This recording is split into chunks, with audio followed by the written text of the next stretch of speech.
Blood Origins is on a mission to tell the truth about hunting. A nonprofit organization that produces a podcast and highly acclaimed video works, Blood Origins, and its efforts are led by Robbie Kroger. Robbie holds a PhD in biology with an emphasis on wetland ecology and has worked in this field for 20 years. Blood Origins was started by Robbie after he saw the gross misrepresentation of hunting on a global scale and was motivated to give an accurate portrayal of hunting. Blood Origins is an international organization that tells the story about hunting, its effects on wildlife populations, the values it holds for wildlife management, and its impact on local cultures and the human population as a whole. On this episode of the Houndsman XP podcast, I get to sit down with Robbie, and we have a great discussion about all things hunting, about the perception of hunting, about what we need to be doing, but most importantly, we talk about the recent movement surrounding mountain lion management in Texas, the efforts to restrict the hunting of mountain lions in Texas, and we just take a deep dive on that. We also talk about overall issues facing the hunting public and a special project that will have a direct and positive impact on houndsmen and mountain lion hunters. This is a good one, and every houndsman needs to know about Blood Origins. Check out their website or check them out on social media. Their YouTube channel, I posted a link to their website in the show notes, so check those out. While we are talking about being on a mission, let's talk about Houndsman XP and our mission to preserve, protect, and promote hunting for today and well on into the future.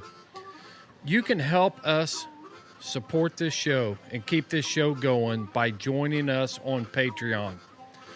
You go to our website at houndsmanxp.com, click the support tab, and when you join us at the $12 level, you are going to get a membership to the Sportsman's Alliance, America's premier organization that is protecting your freedoms to hunt.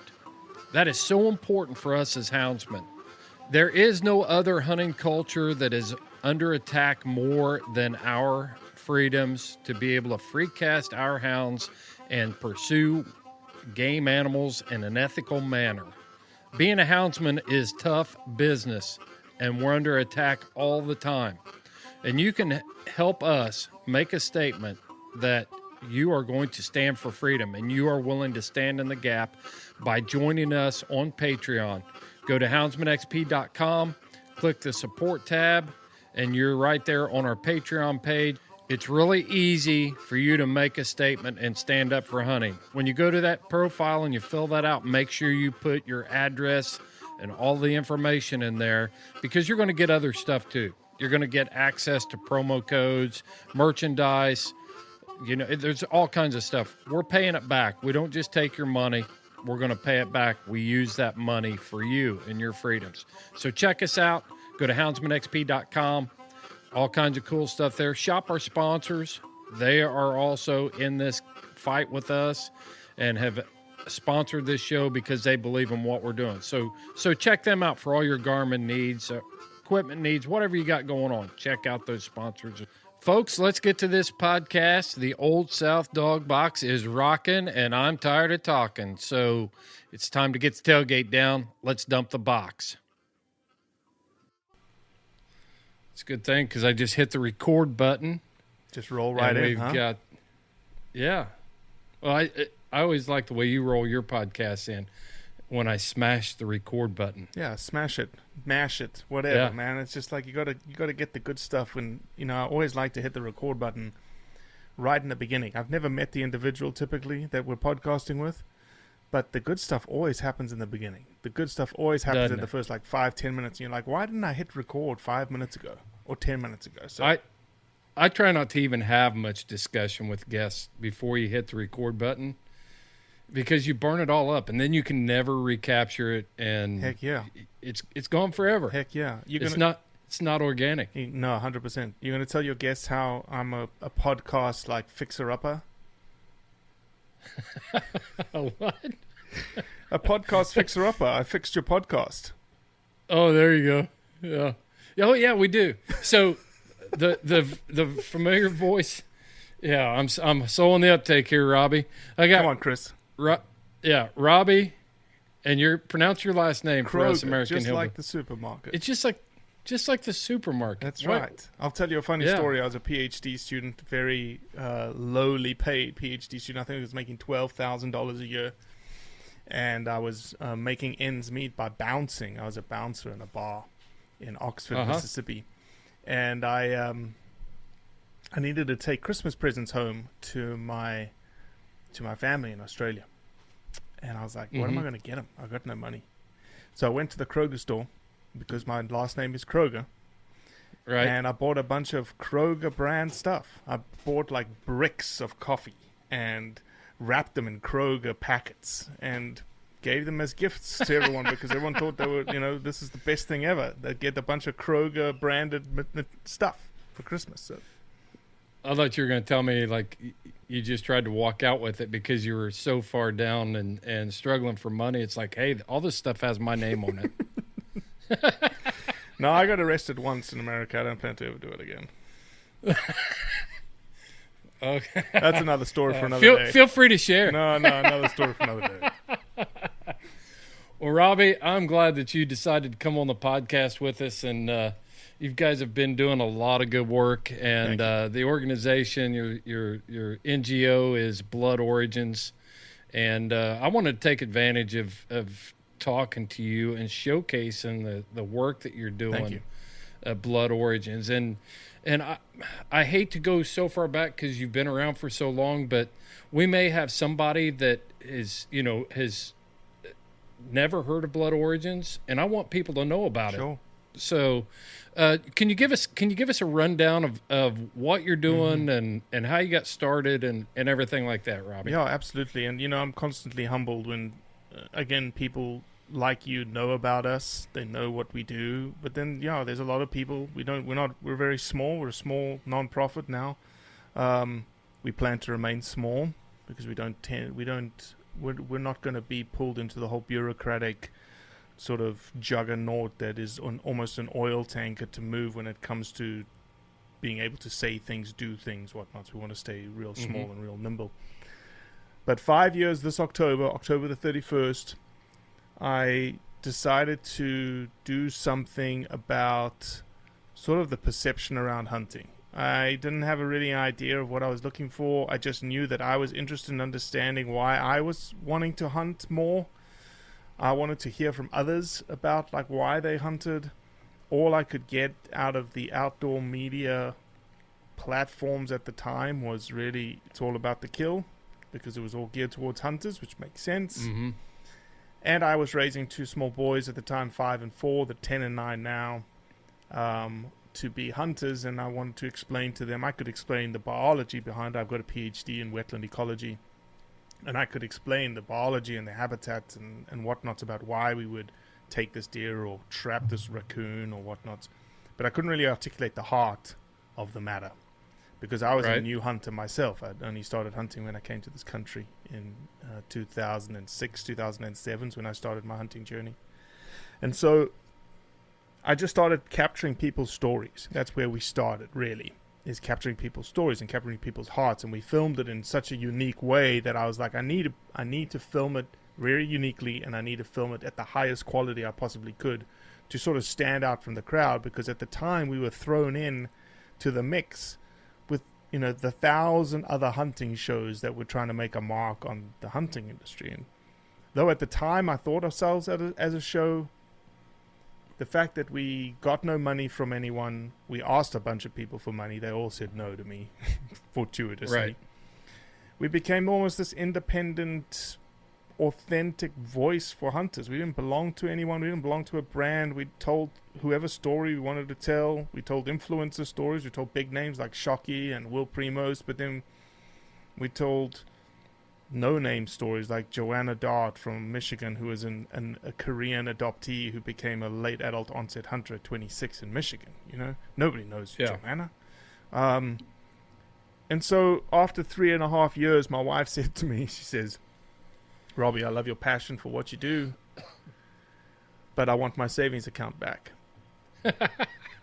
And so you need to... My wife's getting ready to say that to me. And so she says, you need to find a way to make this sustainable.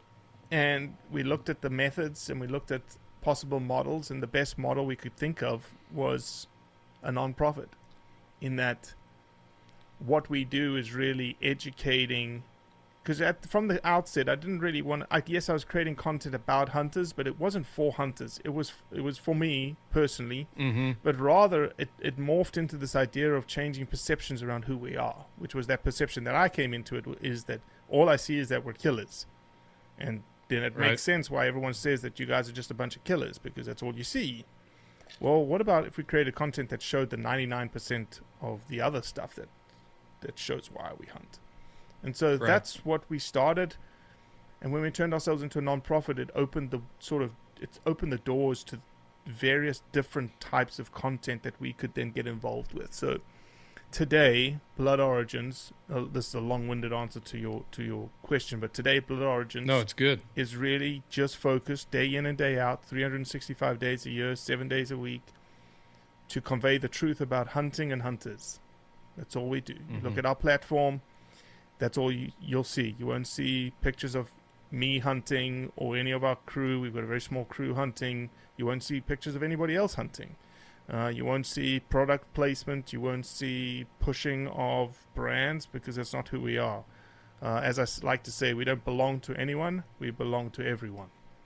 And so we have a very, very large global fingerprint, essentially, for being very young. We have like 28 countries, 29 countries of people that interact with us and donate to us and support us.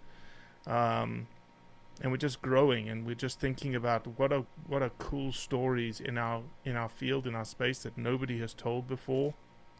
Or maybe we've told them, but we've very rarely have we looked at it from a completely different lens and said, let's tell that side of the story. So that's what we are. That's what we do. You guys have had a lot of interesting guests on your podcast, and on your video platforms and things like that. You've had everything from, the biggest names in the hunting industry to non-hunters. Have you featured an anti-hunter on your podcast? Yeah.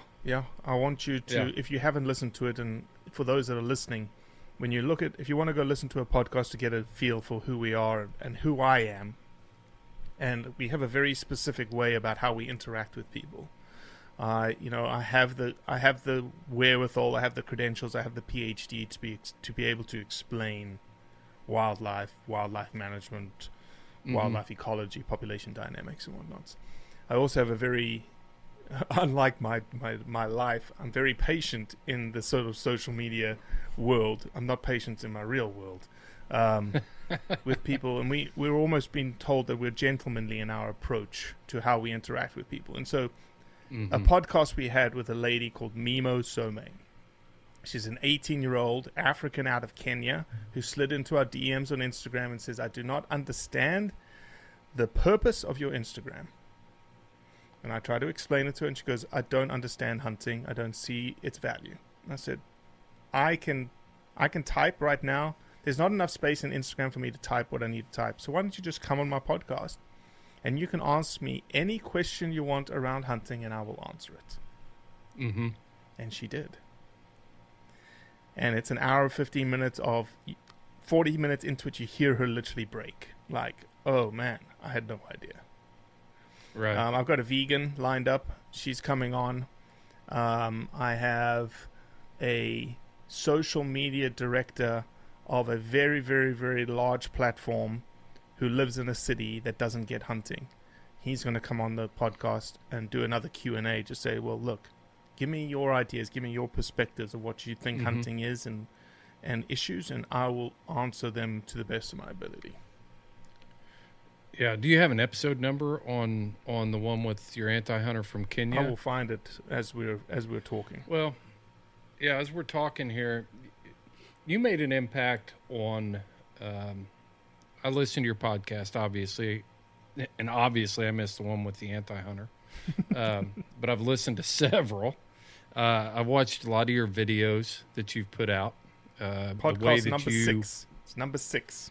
Number 6, so you jumped right into it. Yeah, she was like the first big one. We dropped 5 in a row. We dropped 5 in the first day we started our podcast, and then we dropped like a really, really controversial one at number 6. So yeah, that's a way to get started, man. Heck yeah. Might as well just talk about the elephant in the room right up front. Excellent. So, but you've influenced the way I think about podcasts and the way I produce our podcast. And when we started our podcast, it was one of the biggest thing is give people the words to be able to explain why they hunt. Don't just tell me that you hunt. Don't just tell me that your grandpa hunted. Don't tell me that it's a legacy. But what does it mean to you, and why do you hunt? And I do that because, for one thing, the narrative about hunting has been hijacked by the non-hunting or the anti-hunting public. Mm-hmm. And we need to figure out how to get that back. And so that's what I've tried to do with this podcast, but that is why people absolutely need to go listen to, fill in their time with Blood Origins and listen to your message, because it's so valuable for people to be able to develop their own narrative and take a deep dive. It gives them information, right, Chris? It gives them just the information as they're interacting with that individual. Like, oh, I remember him saying this. Let me say that. Yes. And it also gives them an opportunity to do self-evaluation. And can I interact with a person like Robbie did on episode 6? Mm-hmm. Am I capable of doing that? Mm-hmm. Mm-hmm. No, I love the discussion opportunity that a podcast platform has provided. It's so different than Instagram commenting back and forth or Facebook commenting back and forth. It just gives you a different avenue. Yeah.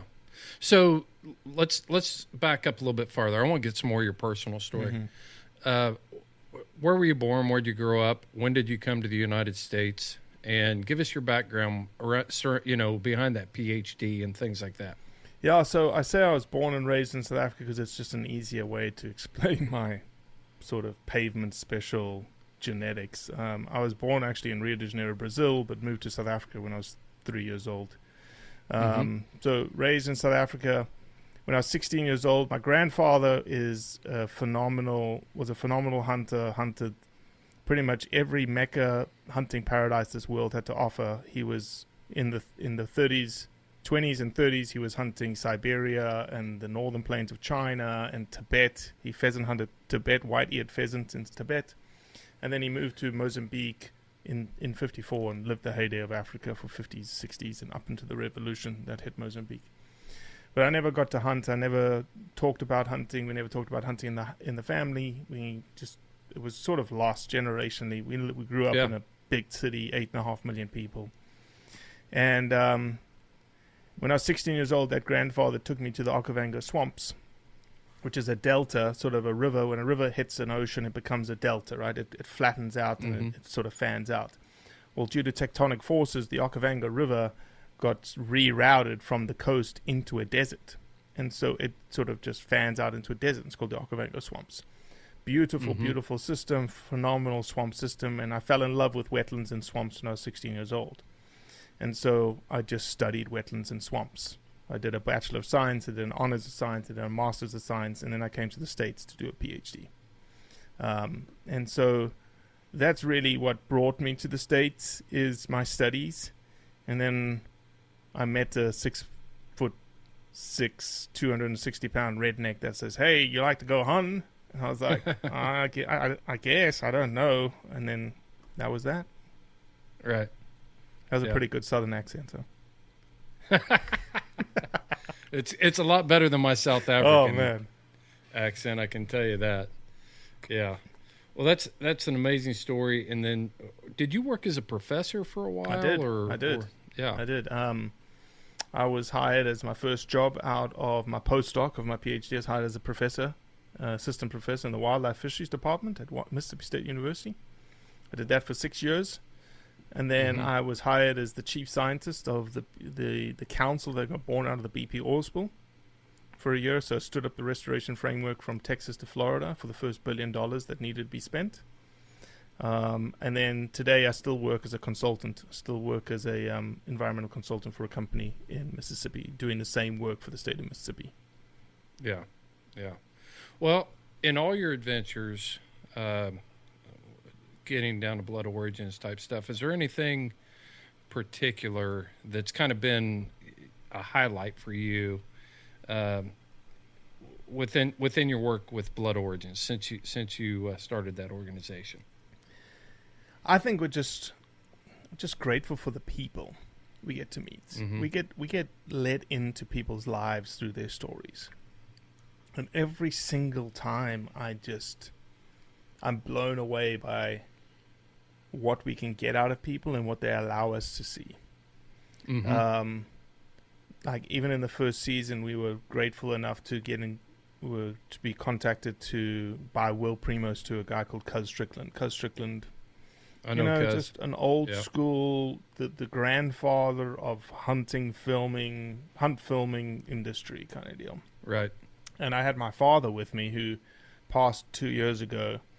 And he was also like on the drive up to Cuz. I said, Cuz, can I bring my father? And he's like, absolutely, we're going to go hunt with your father. And I was like, okay, Had to figure out how to get him a license because the Mississippi state system could not understand that this was an international individual trying to hunt in Mississippi. But you were turkey hunting, I assume. No, deer hunting. We're deer really? hunting. And Cuz came up and my dad was like, I don't understand this blood origins thing.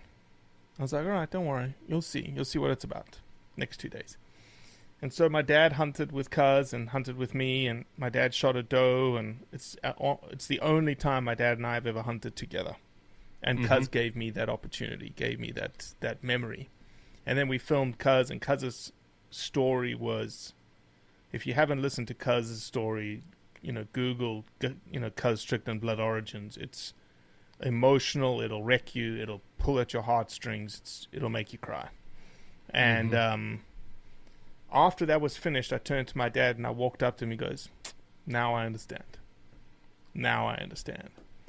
And so, to me, those are the best parts about it. It's meeting new people, being introduced to their world, and then them pouring their soul out to you and their heart out to you, saying, this is why I hunt. It's one of the biggest rewards of producing a podcast. I always feel like I'm the beneficiary after I get done. I'm the one that benefited the most from having an individual on my podcast. If I did my job, then that's how I leave the podcast.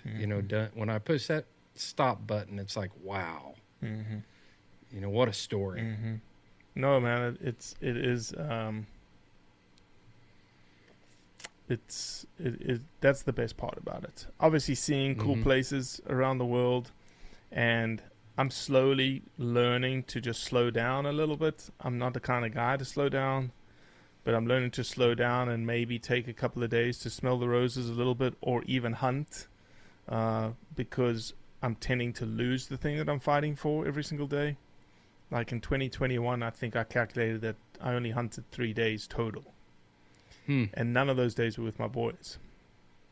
So it was almost like this thing that like it's all consuming, but I've got to remember like, hey, have a little bit of balance and do the thing that you love to do.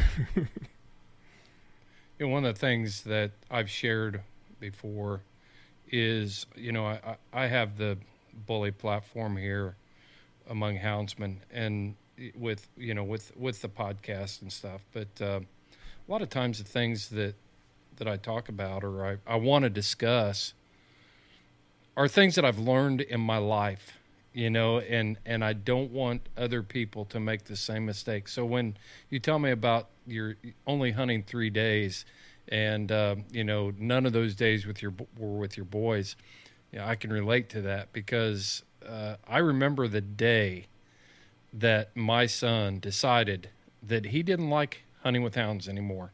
When he was a little kid, I couldn't keep him at home. I got pictures of him leading dogs. I got pictures of him jumping in water, mud puddles when they're little bitty kids. But I remember the day, and it's because I allowed it to consume me so much, and I went at it like it was a job, and I just burned him out. Mm-hmm. My daughter was hard-headed enough to stay in it with me for a long time until, she got to be a late teenager. But your message is so interesting because I find the same thing. When you can reflect and find places, you invite these interesting people on, and then you reflect on, you layer that onto your own life, or you overlay it on your own life, and you can do a self-evaluation and see where you're at. Have you noticed that too? I don't have much time for self-evaluation, unfortunately. Yeah. I know it's important. It's something that I should do, but I don't do it. So. Yeah. So you've got a partner, or a co-host, I should say. Cody, on the podcast, right? Cody, yeah, on our roundup, for sure. We bring Cody in. Who's a good balance. What's Cody's function? Cody just Cody approached me and said, "Man, I really want to help you. I'm not a business guy. I'm a scientist." Cody really helped us with the business sense side of things. So he's part of the team, and we brought him onto the podcast because Cody has a different viewpoint than I do, and Blood Origins isn't, I've noticed, my opinion, and it's good to have someone like Cody on there because we can banter back and forth, and we can have differing opinions, and we can discuss them like everyone should be discussing them, and not hate each other because you say this and I say that. Yeah. He's I've got people that work with me that do the same thing, and I think it adds balance. Our audience will know the name Josh Michaelis. He and I banter back and forth all the time, and we do that because we're both comfortable doing it. And same thing, man. Same thing. Mm-hmm. So let's talk about some of the big projects. Sure. I've talked enough about what we're doing. Everybody that's listening to this podcast knows what we do. The Houndsmen on this listening to the podcast saying, "What the hell, Chris? Why have you got this guy on a Houndsman podcast?" I'll tell you why. Because there's a few reasons.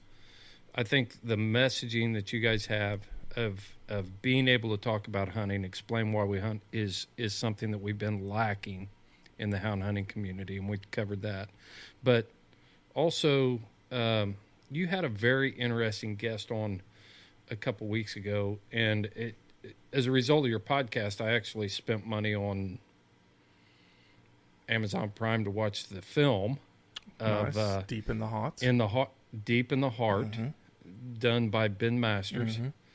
And I would encourage anyone to spend the money to watch that film. It was probably one of the most creative pieces I've ever watched, especially covering Texas wildlife, talking about everything from watersheds to, it all was based on the watersheds, but it was a very masterfully done piece. And there were some controversial parts in it as well. And you had the opportunity to talk to Ben on your podcast a couple weeks ago. And how did you feel about the conversation? What caused you to go after that? Hey, we're getting ready to shift gears in this podcast. And before we do, this is a great spot to tell you about 3 companies that have put their name on the line and been willing to stand up and help us with the fight to preserve, protect, and promote this lifestyle of being a houndsman.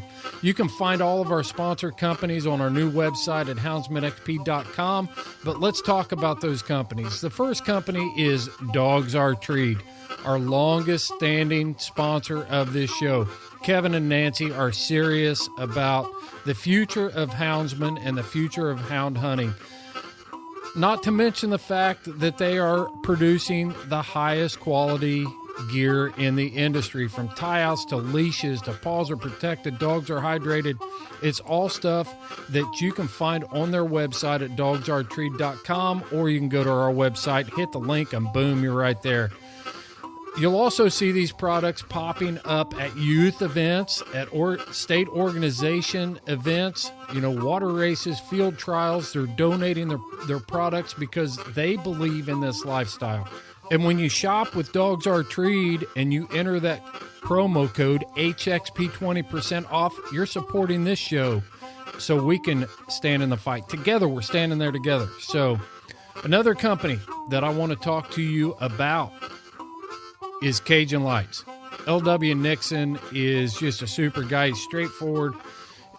He's going to shoot you straight every time. But Cajun Lights is producing a high-quality light, high-quality vest. He's got more stuff coming. And he believes in customer service. He's trying to source as many parts as he can for his lights right here out of the good old US of A. He builds every light that goes out of that shop. So he wants your feedback. We're going to feature him here on a podcast coming up, and you're going to want to listen to that. But you can find that company on our website and watch our social media posts for a new promo code coming out where you're going to be able to save 10% on all of their Cajun Light products. The last organization I want to talk about is Freedom Hunters. Freedom Hunters takes America's veterans to the field, gets them reconnected with the outdoor hunting, fishing lifestyle. That is so important for us. When we have America's heroes who are being honored and taken back to the field that can speak positively about hunting, politicians listen to veterans, and veterans vote. And veterans aren't afraid to get in that fight. They're not afraid to challenge people.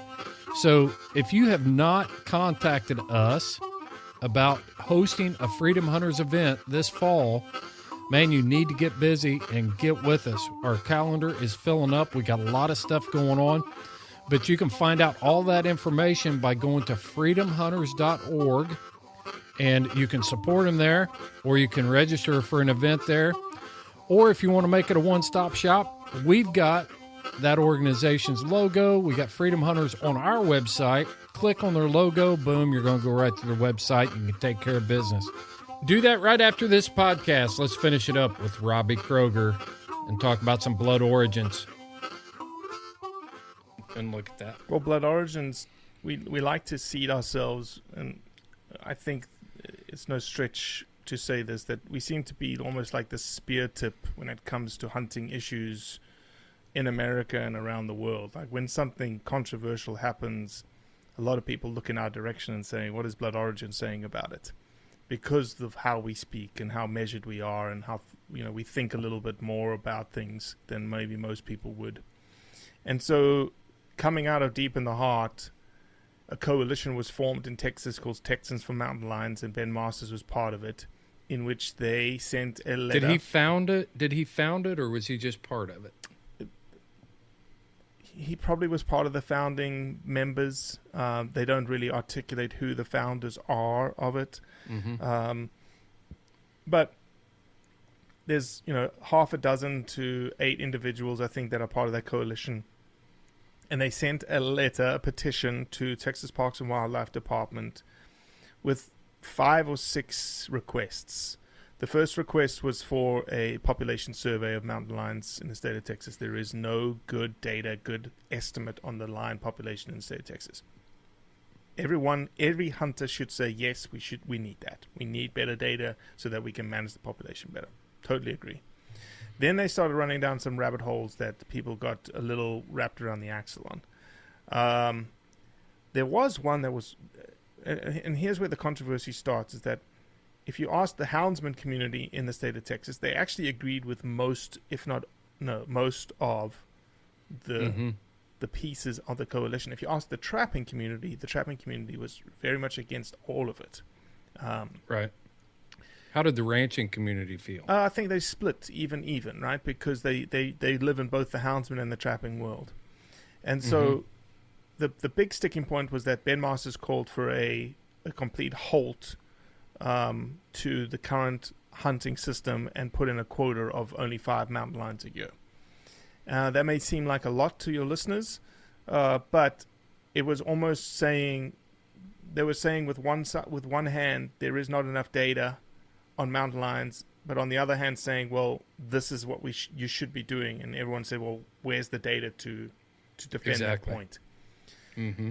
So they actually realized that, and they backed out of that and said they were looking for more of a regional management plan between the South Texas population and the West Texas population. They also called for no more live trapping and moving of mountain lions that would result in a canned mountain lion hunt, essentially, which I don't think any hunters would be against. And then lastly, they asked for just a broader discussion, essentially. Bring a table of folks together from all walks of life that represent all parts of the community, and let's have a discussion about mountain lion management in the state of Texas. And so I wanted to have that conversation with Ben Masters because it got very, very controversial in the hunting space. A lot of sort of names were called, and lots of stuff was flying back and forth around social media. And so we wanted to have a straightforward conversation with Ben. And then I followed it up with a very straightforward conversation with someone who's in the wildlife habitat management business that essentially is on the other side of the fence of Ben. But they knew each other very well. They were actually one had invited Ben to debut his film in San Angelo. So it was a good. We like to have those kinds of podcasts. If there's a controversial issue on the horizon, we like to have both sides of the coin come on the podcast. Let's talk about it, and so that the listeners and the audience can really understand, and form their own opinions of where they sit, because they've heard both sides of the coin versus only hearing one or the other. So what was your overall opinion of Deep in the Heart? Going into it, I was a little biased because I heard that someone felt like they went over the top when it came to the issues around mountain lions, which is trapping, right? And so if you haven't watched Deep in the Heart, what happens in Deep in the Heart, the film, the imagery, the cinematography is absolutely breathtaking. You're correct. It really is. The probably the thing that really sold the movie, that really took it over the top, was the footage that he got and shot with ocelots. And he explained to me how he got that footage, which was quite amazing. He had Sony cameras in Pelican cases in 3 different or 4 different locations around a known travel corridor. And then he had a laser trip system that would trip.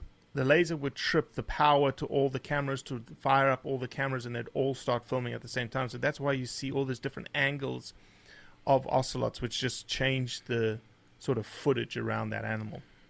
The footage on those ocelots, well, all of it was so intricate.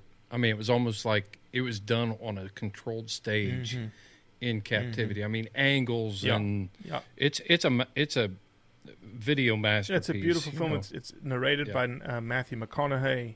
It's almost like a David Attenborough type film for Texans built in Texas. Right. And what he did was, for every species he talked about, bison, bass, mountain lions, ocelots, he looked at what are the things that are affecting those animals in the state of Texas. Bats. He talked about the pressures, the threats, the stresses on those animals. And so when it came to mountain lions, the threat and the stressor from their perspective is trapping. And so they alluded to that in the film. And, they have a scene that is the controversial scene of a mountain lion walking into camera frame, just like a camera trap. And they have a trap in frame, and they have disabled the trap. And the mountain lion puts his foot in the trap and moves on. And so a lot of people would, said that was taking it to the next level. That was really pushing that into the face of trappers and houndsmen and hunters. I didn't quite see it that way. Did they focus a little bit more on trapping associated with mountain lions than they did, say, land use and habitat connectivity for bison? Yeah, they did. Yeah, they did. But was it crazy over the top? I don't think so. Well, the thing that I had when I got done watching Deep in the Heart, I felt like, man, he didn't challenge one demographic of our society. He he was able to bring all this together and put the responsibility on all of us. You know, this is what's happening, and I thought that was a very interesting way and an impactful way to get his story out. The issue I had was, you know, the depiction of the trap. Here you've got an antique trap that is got these big spiky teeth on it, and you know it's not an accurate depiction of modern trapping equipment and things like that.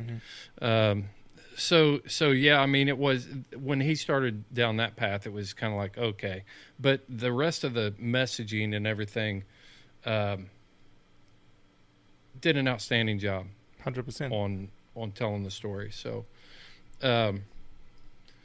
what were your takeaways after talking to Ben Masters on it? Did you change your opinion after you interviewed him? Well, I didn't have an opinion. Number one, I don't like to form opinions going into conversations. I think he, you know, a lot of people will say, well, he's an anti-hunter and wolves in sheep's clothing, and I don't think so. I think he just cares for wildlife. I think he lives and breathes the stuff. I think he engages with them enough, and anyone that's listening to this podcast, you, myself, if we get absorbed into a topic area and we spend months of our lives capturing footage around it, you're going to become very, very passionate about that specific topic. Okay? And if you see something that you see based on your experience in the field that is possibly affecting them, you're going to do something about it. And I think that's Ben. And I don't think he's out to kill hunting. A lot of people will say that, and to me it may be a little conspiracy theory-esque. I have not seen the proof. Ben is a hunter, but he's not a hunter like, say, maybe you and me that are, you know, I'm going to go whitetail hunting, I want to hunt for a big buck. That's not Ben. Ben's going to hunt for a doe, and we'll shoot that doe and take it home and put it in the freezer. Right. Well, so let's turn it back to Blood Origins. We kind of got sidetracked. It sounded like a promo for Deep in the Heart there, but it was all part of the bigger conversation that I want to have. You know, when you do a podcast like that, you say you don't form opinions. So you had goals that you wanted to accomplish with the podcast, I'm sure. I wanted to give him a voice, but I wanted to seat myself. So especially when we have those kinds of podcasts, that is a controversial topic, and I'm going to get both sides of the equation, both sides of the coin are going to come on the podcast. I like it because I get to seat myself in two different positions. I get to play the antagonist on both sides of the coin. So for Ben Masters, I got to play the hunter side and really probe him and ask him some hard questions without him feeling like he was coming under attack. And that's really was the objective of things. And then when I had Greg Simons on, I sat in the Ben Masters seat and asked Greg some hard questions like, you know, should we? You know, one of the things was the trap line. Like, limit the amount of time between trap checks for 36 hours. Makes complete sense to me. Why would we not want... And he was like, well, one of the things would be that the trap lines are too long and too inaccessible. I'm like, shorten the trap line. Right. So it's almost like I got to seat myself in both sides of the coin, and I like that a lot. When I initially heard the podcast that you did with Ben, I wasn't the host, so I did have the luxury of forming opinions, and I did form some opinions, and I felt like that there were a lot of liberties taken about trap numbers and how mountain lions are sitting out there in traps for days on end and dying of starvation in the trap and different things like that. And those were the touchy subjects that I listened to and I heard him talk about. But then I started doing my own research because of your show. I wouldn't have known anything about any of this stuff, Robbie, if I hadn't heard it on Blood Origins. And I started doing my own research and talking to houndsmen in the state of Texas, and they were like, "Hey, you might want to dig a little deeper on this. You might want to check." He says, most of the opinions that I got back were it's not common, but it's not unheard of. Exactly. So I don't think that the way Ben portrayed it, it's like some big, huge, rampant problem. But how many mountain lions have to die of starvation in a trap for it to be a problem? Or die of heat exhaustion. Right, right. Yeah. So, yeah. So Greg Simons was on the other side of the coin. That's right. And tell us how that went. It went well. I felt like Greg was very he minded his P's and Q's. He was very political in how he spoke back to me. Very measured in his response. Had, great respect for Ben, but was very much, speaking again from the angle of... And I don't want you to get down in the dirty details on it because I want people to go listen. Yeah, I think it was Ben was very... Greg was very much like, hey, yes, mountain lions... I think, I asked him, mountain lions, do you think they're increasing or decreasing in terms of their population? He goes, I think they're increasing. And here's why. He talked about the economic aspect of things, the social aspect of things, all the things that you need to think through that are sort of interlocked into this whole discussion of mountain lions and mountain lion populations and changing statuses and all sorts of things. A lot of Greg's stuff was, I felt like, I think you're right, it was measured, but a lot of it was opinion-based without taking it back to the original, proposals that was submitted by the foundation was, let's do a data, a study to see, let's stop guessing and let's just see. But Greg Simons is, in his defense, he's working for, as a wildlife management specialist and working with those ranches and different things to increase and improve wildlife habitats and different things like that. So, he's got a different. Ben Masters is a filmmaker. He wants to sell films. Sure. And Greg Simons is trying to. He still needs to pay the bills next week with the next client. That's right. That's right. Yeah. No, it's good. Two really good perspectives. There was one other guy that I wanted. I wanted to actually have a trifecta podcast. Oh. Because I wanted to have a guy on the ground. And the guy that I was trying to get a hold of was a guy called Bill Davis. And Bill Davis is like the man when it comes to mountain lions on the ground. And I tried to give him... He's a very, very old school guy. I don't think he even has a computer. So I was... I don't know what I was going to do if I got a hold of him. I left him 2 voicemails. I'm going to try him again, actually, call him later this week. But that would have been the cherry on the ice cream sundae that we got to eat already. Yeah. Well, let's switch gears a little bit, man. We've got some common friends, people that have been on my podcast, people that you're working with. Blood Origins is getting ready. You've been working on this project for a while, right? And it's going to feature our friends Cleve and Becky Dwyer from Nevada. Yep. And then my real good friends Josh and Jason Whitaker. Yep. From Trinidad, Colorado. Yep. And a bunch of others. Yeah. So those are the ones that I know. But tell us what you got cooking, Robbie. So we've probably filmed. I would hearken to guess probably the most beautifully shot, most sort of deeply filmed. And when I say deeply filmed, I mean like really digging deep into people around lion houndsman that has ever been filmed. It's not a shallow film. It's a very, very deep dive into the people, the houndsman itself, and the dogs themselves. Has nothing to do. We did not hunt a mountain lion at all during the filming of the documentary. We chased mountain lions with dogs, but there was no hunting involved.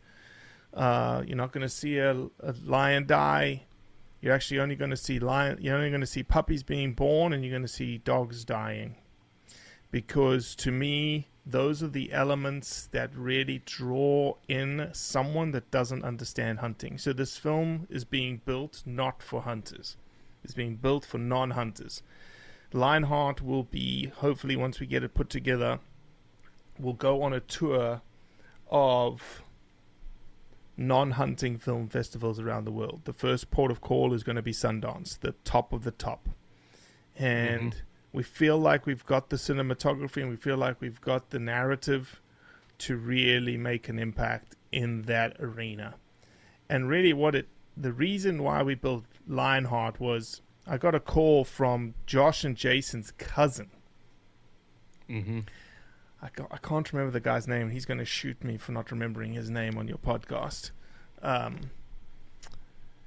But he reached out to me through Instagram, and we started talking, and we got on a phone call, and he said, you know what we need is we need a story about who lion houndsmen are. And I said, you're right. It's the most vilified hunting practice there is. Chasing predators with dogs. You don't get anything that is more misconstrued, more vilified than that. I said, but if we're going to tell this, his name's Justin. Justin Ankovich, I think is his name. And I'm sorry, Justin, for messing up your last name. I couldn't pronounce Kroger. And I said, Justin, if we're going to do this right, I need to raise a lot of money. Because it's not just a little simple $10,000 documentary. So we've raised about $90,000, Chris, for this documentary. We've raised a shit ton of money. And we're still going to need a little bit more. We're still going to need probably another 10 to 20 on the back end to finish out the way that we need to finish it out. It's going to do a disservice if we don't do it that way. But we've essentially filmed 6 different people, 6 different walks of life. We filmed the Meekums, 3 generations of lion houndsmen out of Tropic, Utah. We filmed Jason and Josh Whitaker, as you mentioned. We filmed Becky and Cleve Dwyer. We filmed Tyler Jonathan out of Montana. And we filmed a couple called the Haslers. They may not be on anyone's radar, actually. But Jordan and Ashley Hasler. And Ashley is actually Jordan's obviously a lion houndsman, but Ashley's also a phenomenal lion houndsman. And so to us, and they've got 3 young boys that they take lion hounding the entire time. And so to us, we've got 2 badass female lion houndsmen, Becky and Ashley, that you've probably, again, ask 99%, ask 100 people, are there female lion houndsmen? 95% of them will say no. Right. So we've got 2 in there, 2 of 5, 2 of 6. We've got families, we've got generations, we've got, as I said, we've got puppies being born, and we've got a dog dying. And really, it's just, we finished all the film production. Now we're in the sort of trenches of post-production now. And yeah, we've got I think it's 18 or 19 hours worth of interview footage. We've got bits and pieces, since you know Josh and Jason, and they'll probably listen to this, I'll talk about them. They will. Josh and Jason were very much I talked to Josh a lot in this entire process of how we raising money and whatnot, and he put me on one of the private donors was a friend of his, Art Pierce, out of Arizona. So thank you, Art, if you're listening to this.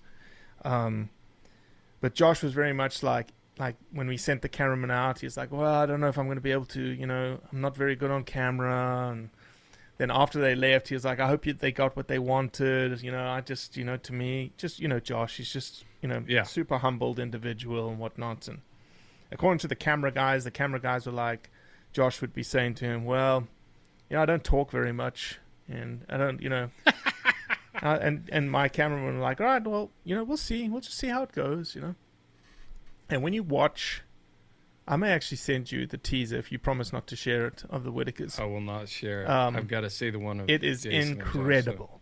Like the Rock, they have this place that they hunt called the Rock, and Josh and Jason talking about their dogs. You can almost and I think we have it. We just didn't put it in the teaser. Josh and Jason nearly break down because of their feelings and their emotions about what it means to them to be a houndsman and what the dogs mean to them.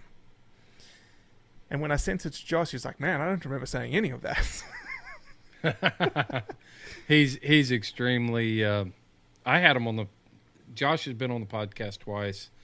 I had him and Jason, and then their partner Eric Schluckeber on our podcast, and they're like, "Oh, I don't know if we can do it. I don't know if we can do it." And it was just a riot the whole time. They were on another show some years ago, that a TV show called The Guides, and they were outstanding on that, So yeah, they sell themselves short. That's two guys. That's two guys right there. That if they decided that next week they were going to start a hobby of nuclear physics, they would figure it out. Right, they're extremely talented, and everything from shoeing horses to milling timber to hunting to building houses to everything they do is 100% legit. Yeah, I'm going to one of the things that I really want to do is just going to take us trying to figure out everyone's schedules, but I'd love to bring as many of those folks together in a room and do a live podcast with all of them together. Let them all talk about lion houndsmen. I think it would be a phenomenal piece. Yeah, for sure. So yeah, Lionheart it's been a passion project. I think we got the money all in place quite a while ago, and obviously lion season has a very definitive season. And so once we had all the money, we were like, oh crap, we've got 4 months to wait now, 5 months to wait. Right. Yeah. But it's all good. When do you expect the release? I'd like to do it early spring of 23. Of 23. And one of the reasons being is that I know that Colorado, they're probably going to push again to ban hunting with hounds in Colorado, and they won't go the commission route this time. They'll probably go the legislative route this time. Yeah, they'll go in ballot initiative. So I want to have something ready for that, so that there is content out there to sort of change people's perceptions around lion houndsmen, especially since we have the Whitakers out of Colorado. That's the plan. I'm not gonna hold fast to a deadline because I don't want to rush it, because it takes time to make something amazing.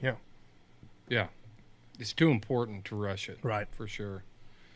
And that's the other reason I knew this project was going on, Robbie, and that's another reason why I wanted my audience to be familiar with who you are and what you guys are doing over there. It's going to be historic for our lifestyle, for the things that we love. No doubt. And no doubt. Yeah, I don't like the footage. Again, when you see the footage that I sent you, when I send you this teaser and you see this footage, it's like Nat Geo quality footage. Again, we went top quality. Let's get the right cameras, everything, with the right narrative, with the right people.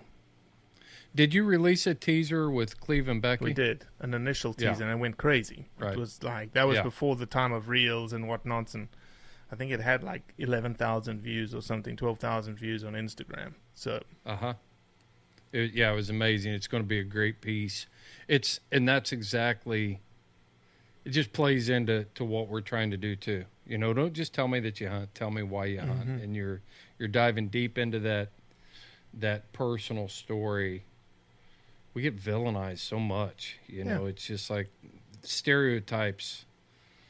Hound hunting is. When I was a kid growing up, hound hunting was, it's just a bunch of guys that go out and build a campfire and pass a whiskey bottle around and get drunk, And it's like, No, it's not. It's not that, and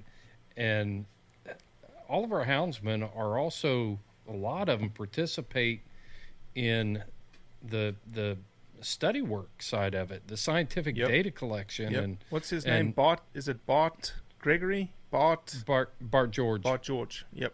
Yep. That's some up good in stuff in Washington. Yep. Yep. He's working up there on the. It's one of the reservations up there. That's right. He works for that Native American tribe as their biologist, and he's doing some good work. But it's just going on everywhere. It just goes on everywhere, and that side of the story needs to be told too. We always talk about there is no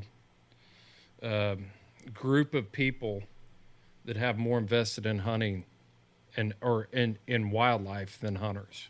So we've got to be able to get that message out, and I applaud you for doing that, Robbie. Well, I appreciate that. Let me, if you're okay with it, I'll put a challenge out to your audience and maybe to you.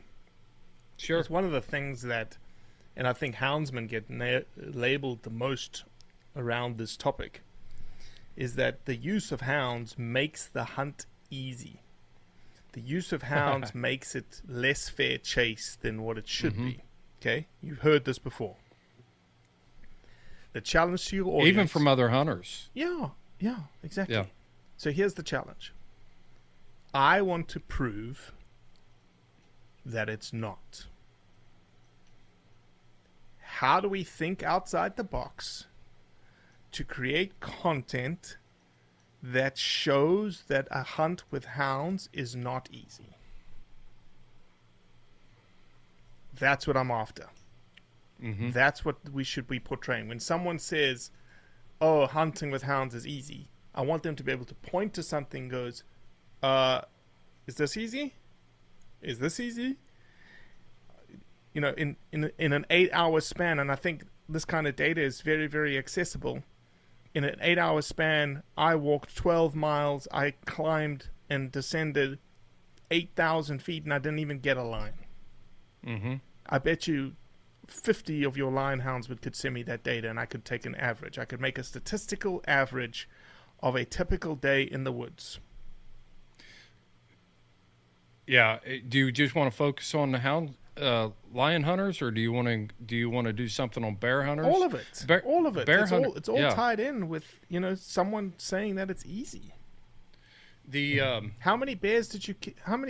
Another one. How many lions did you catch? Versus how many lions did you shoot? How many bears did you catch? Versus how many bears did you shoot? Right. How many days this year did you spend in the field, and how many lions did you actually catch? Exactly.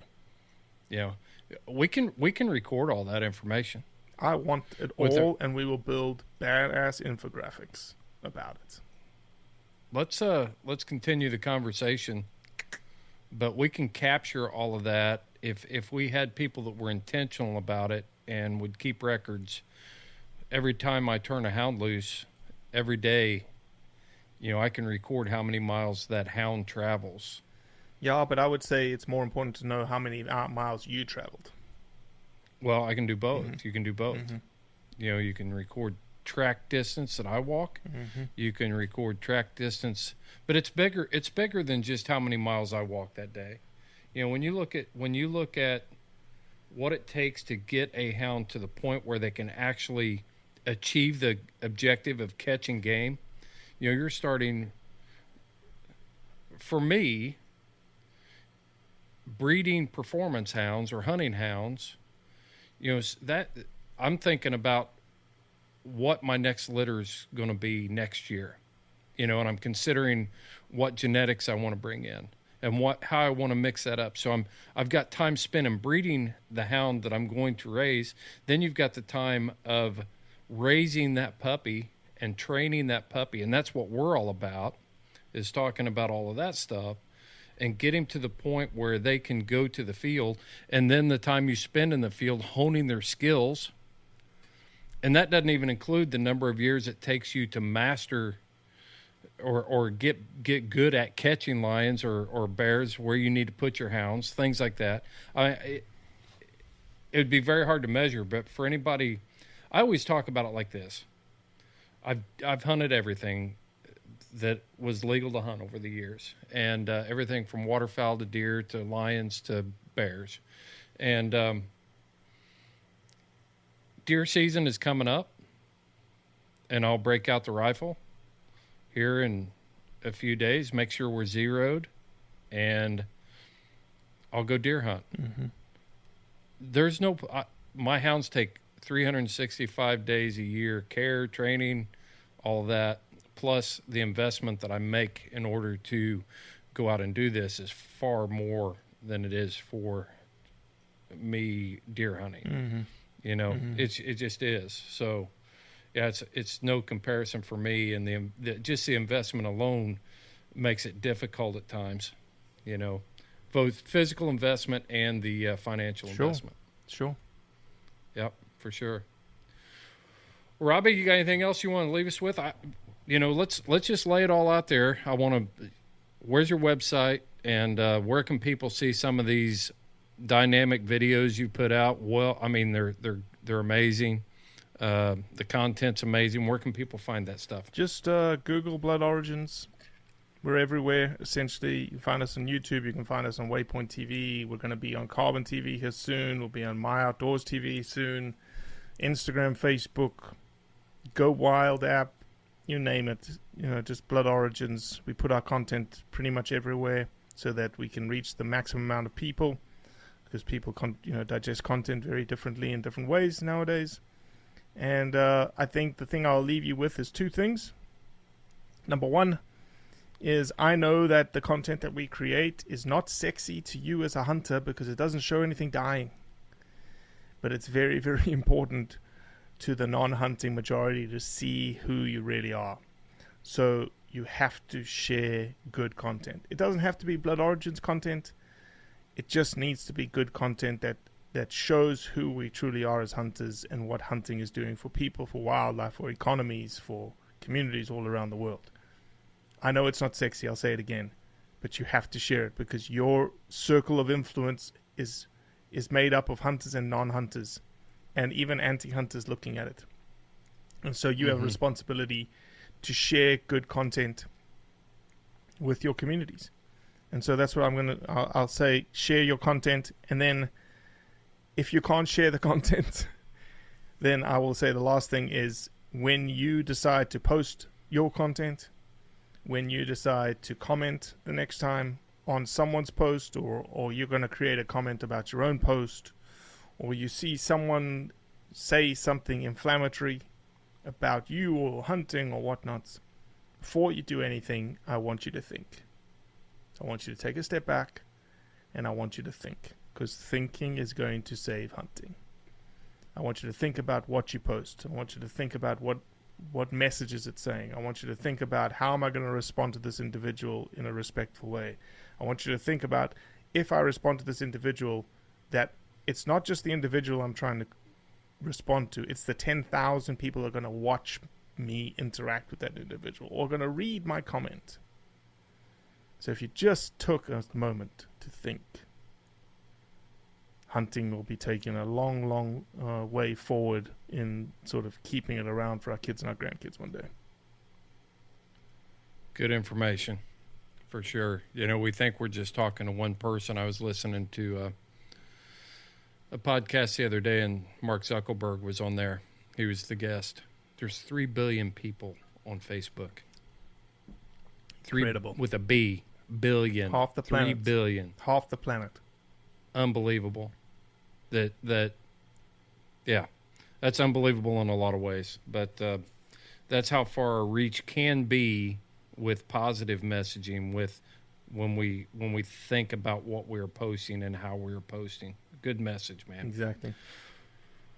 Well, Robbie, I appreciate your time. Thank you, Keep Chris. up the good work. Thank you, man. If we can ever help you in any way or whatever, just don't be afraid to reach out, and love to have you on again sometime. We'll do it. Maybe when the Lionheart drops, we can get back together and talk about 100%. it some more. We'll do it.